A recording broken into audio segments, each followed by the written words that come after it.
So Nigel, if MOOCs are challenging the way learners choose and access their own learning, and corporations have got this idea that e-learning is the holy grail for all training, what's going to happen with blended learning and what's the role of face-to-face training in the future? Is it dead?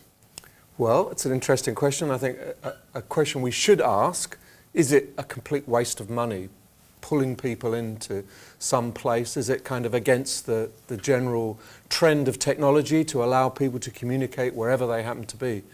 And I think in some ways the answer is yes, it is a waste of time if you pull people from across the city or even across the world and you put them in a room and you sit them in rows and you deliver content at them. That's a total waste of time. And it wasn't very long ago when you brought people into a room to spend 3 days learning how to use Excel. That's a joke now. No one would do that in their right mind. What would you do? You'd go onto YouTube. You'd work out the little bit of Excel you couldn't do, and you'd sort that out in 5 minutes. And then when you got to another bit you couldn't do, you'd sort that out. You wouldn't come in and spend a day face-to-face. So there are some aspects of face-to-face which are, I think, pretty redundant and a waste of time.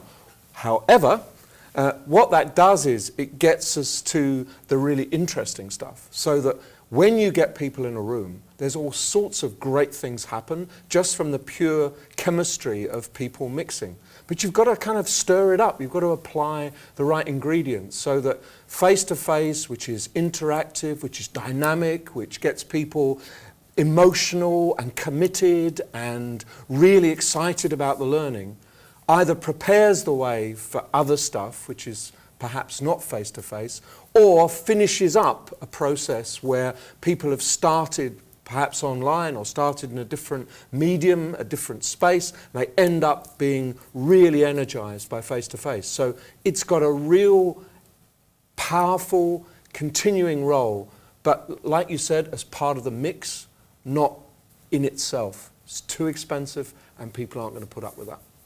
So, and I think Microsoft might have an issue with you about your comments about Excel training, but we'll set that aside. What is it that an L&D professional is going to need to have in their toolkit in the future? Yeah, well, I think the blend is the word that you used, and I think we'll come back to that. It basically means that the one-trick pony L&D professional is probably should be retiring or looking for another job or another career. That if all you've got is one response, oh, we'll put e-learning, we'll put that into Captivate, we'll put it into PowerPoint or whatever it might be.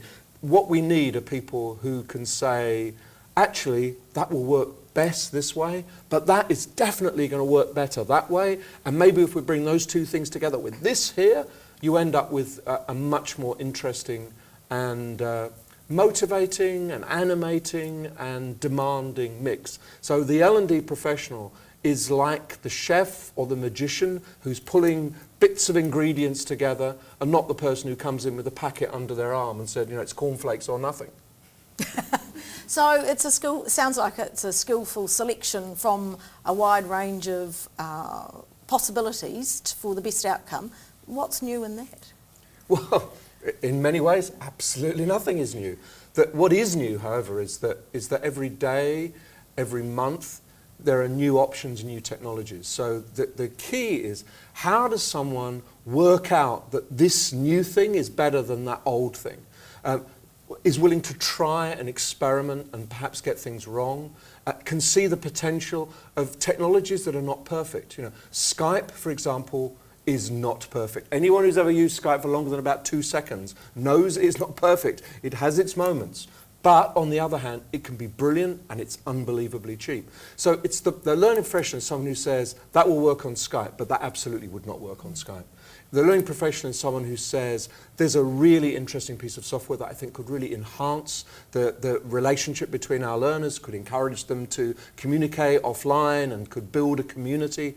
I think we should give that a go. That's the new learning professional. The fact that it's someone saying, use a bit of that and a bit of that, you're right, that's not new. I guess even Socrates had a bit of this and a bit of that. Not much of this and that, mostly sitting under trees, but he at least would have varied the conversations. Yeah. So yes, the person who delivers everything in a monotone is a very boring speaker.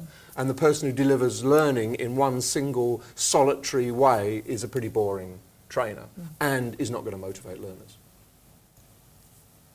Going to cut? Seemed like a natural pause. Is that okay?